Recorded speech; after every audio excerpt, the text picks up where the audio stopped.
Maintenant, passons à l'exercice 3.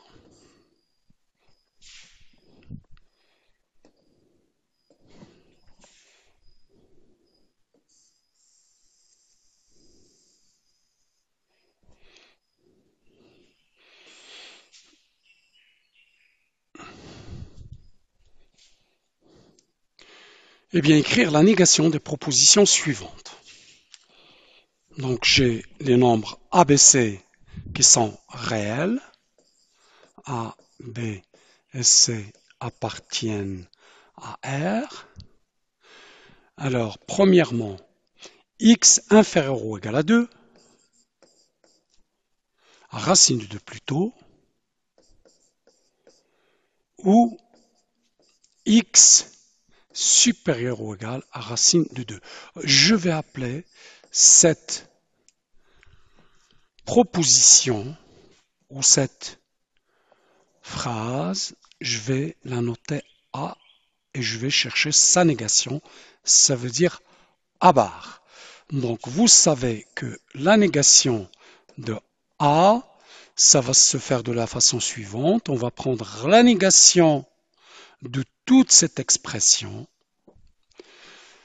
Donc ça sera x inférieur ou égal moins racine de 2 ou x supérieur ou égal à racine de 2, le tout bar. Je veux dire par ici, bien sûr, c'est la négation, c'est pas le conjugué, c'est la négation, n'est-ce pas?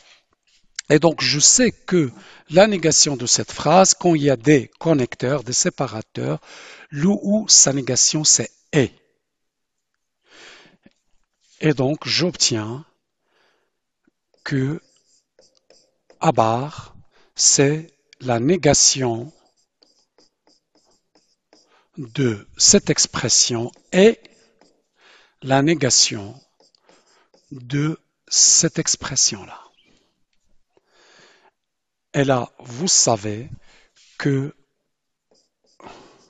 la négation de x inférieur également à racine de 2, c'est x strictement supérieur à moins racine de 2. Et ici, x strictement inférieur à racine de 2.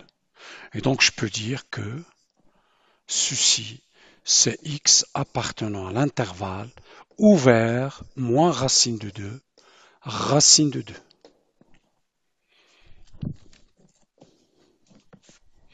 Donc, A bar, c'est x appartenant à moins racine de 2, racine de 2. Maintenant, passons à la deuxième question. X appartenant à l'intervalle 1, 2. Eh bien, si je note ça, c'est la proposition A, eh bien, elle est claire que je peux écrire que x est inférieur à 2, supérieur à 1, et donc après je prends sa négation, n'est-ce pas?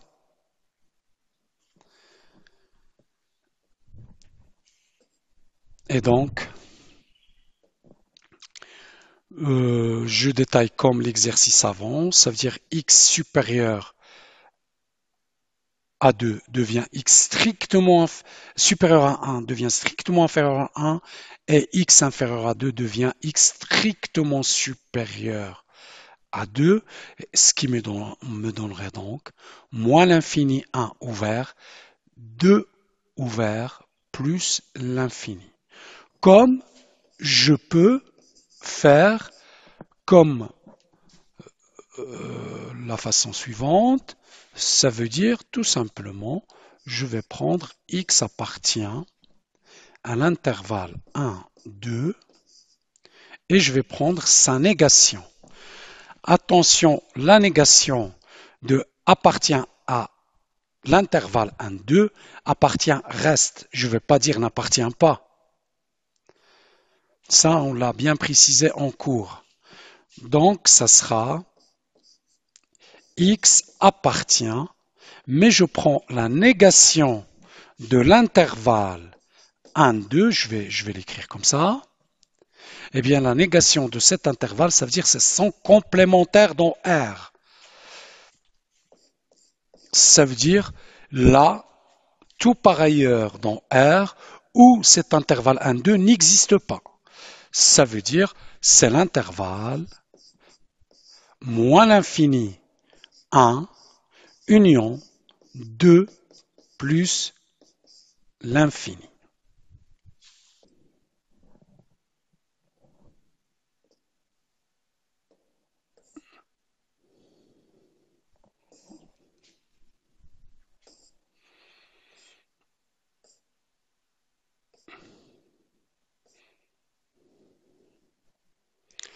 Maintenant, passons à la troisième et dernière question de cet exercice. Eh bien, la proposition A, c'est quoi? C'est y compris entre 0 et 3 ou z compris entre 1 et racine de 5.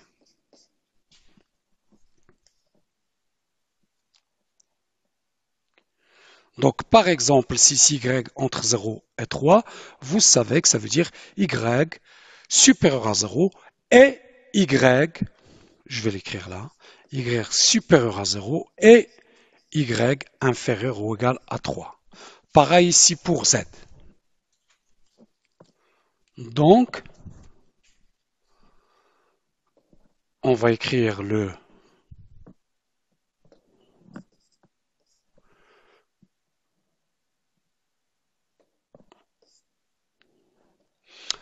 contraire de ça, à barre,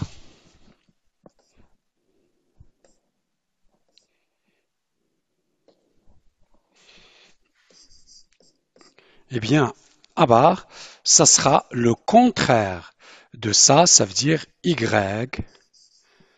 strictement inférieur à 0 ou y strictement supérieur à 3.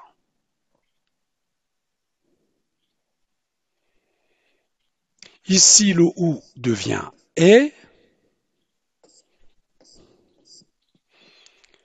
Et puis, pour z,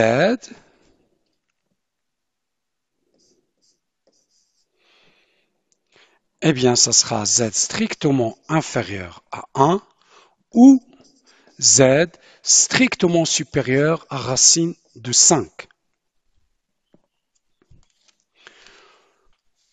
Qu'on pourra encore écrire y appartenant à l'intervalle moins l'infini 0 ouvert où ça correspond à union 3 plus l'infini. Et z appartient à l'intervalle moins l'infini 1 union l'intervalle racine de 5 plus l'infini. Donc, à barre, ça veut dire le contraire de la proposition A, c'est ceci, y appartient à l'intervalle moins l'infini 0 union 3 plus l'infini, z appartenant à moins l'infini 1 union racine de 5 plus l'infini. Et là, on ne peut rien faire pour ces deux intervalles. Pourquoi? Parce qu'il s'agit de deux variables différentes. Y et z, chacune appartenant à un intervalle. Et de toute façon, y et z sont des variables libres. Il n'y a aucune relation entre elles. Donc, on va laisser comme ça.